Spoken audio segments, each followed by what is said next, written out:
Hello students, आज का एक छोटा सा वीडियो है on nitrogenous wastes from the chapter excretory products and its elimination. So NEET आने ही वाला है for students those are going to appear for the NEET 2026 and class 11 students. मैं अब हर चैप्टर के लिए छोटे छोटे शॉर्ट वीडियोस बनाया करूंगी which will act as a handy revision tool for you too. So excretion में सबसे पहले what is excretion? Elimination of metabolic wastes.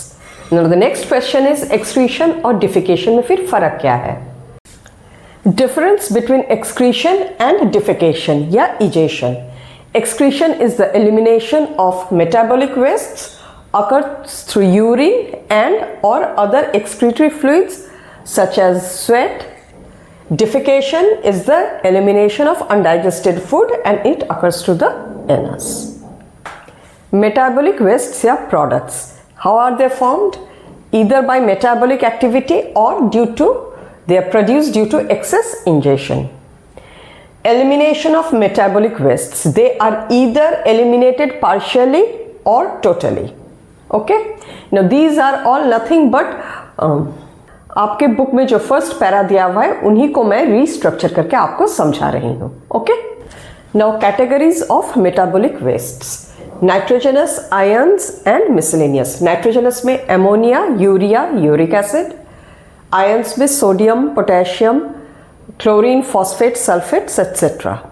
And miscellaneous में water, carbon dioxide, lactic acid are some of the examples. Ammonia, urea and uric acid में toxicity और solubility को अगर हम देखें तो सबसे ज्यादा टॉक्सिक एमोनिया है, उससे कम यूरिया और उससे भी कम यूरिक एसिड। तो सबसे ज्यादा सॉल्युबल एमोनिया है, सबसे ज्यादा एलिमिनेशन के लिए पानी की जरूरत एमोनिया को होती है, फिर यूरिया को, फिर यूरिक एसिड को। This means for excretion of uric acid least amount of water is required.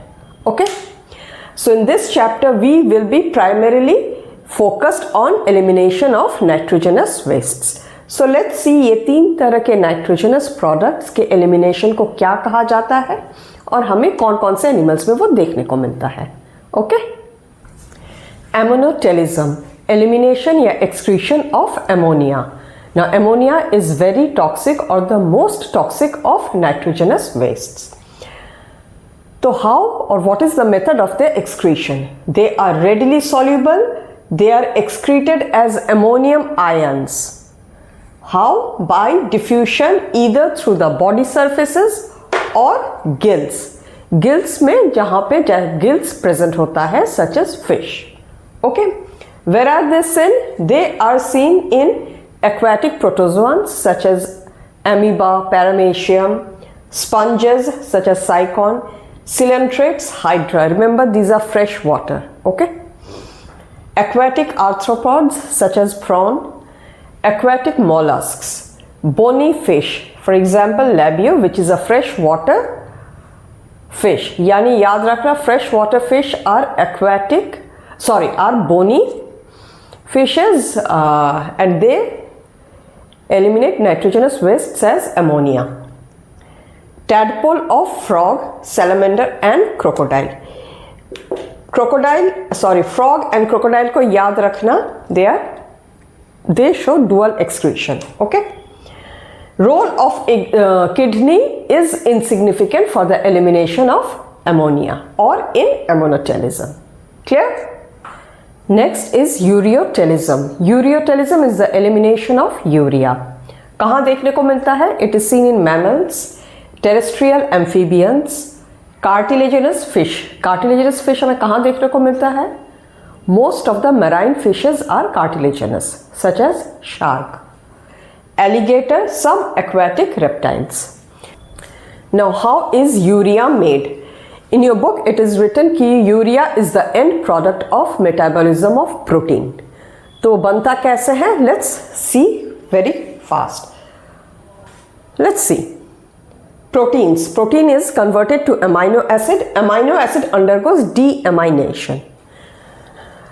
Now deamination मतलब क्या? It loses the amine group. जैसे ही it loses the amine group, the amine part is converted to ammonia, and this is very toxic.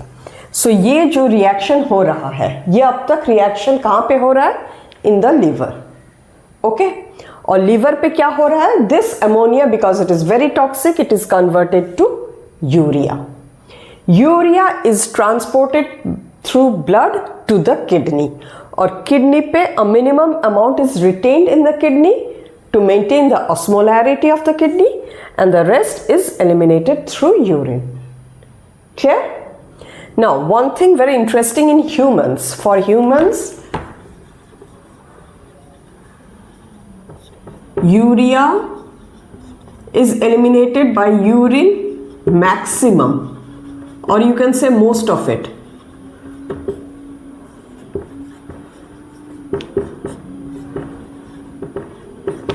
And a very minimum or least amount is excreted by sweat. This is very very important. ये line बहुत बाद में जाके दिया हुआ है, but I am joining the two here so that you can remember this कि for humans urea खाली यूरिन से नहीं, यूरिया स्वेट से भी थोड़ा सा एलिमिनेट होता है, majority through urine. Clear? Now uricotelism यानी एक्सक्रीशन ऑफ यूरिक एसिड कहाँ कहाँ देखने को मिलता है? In terrestrial reptiles, in insects, birds and snail. They are excreted as pellet या as pest with minimum requirement of water. Now, why minimum requirement of water?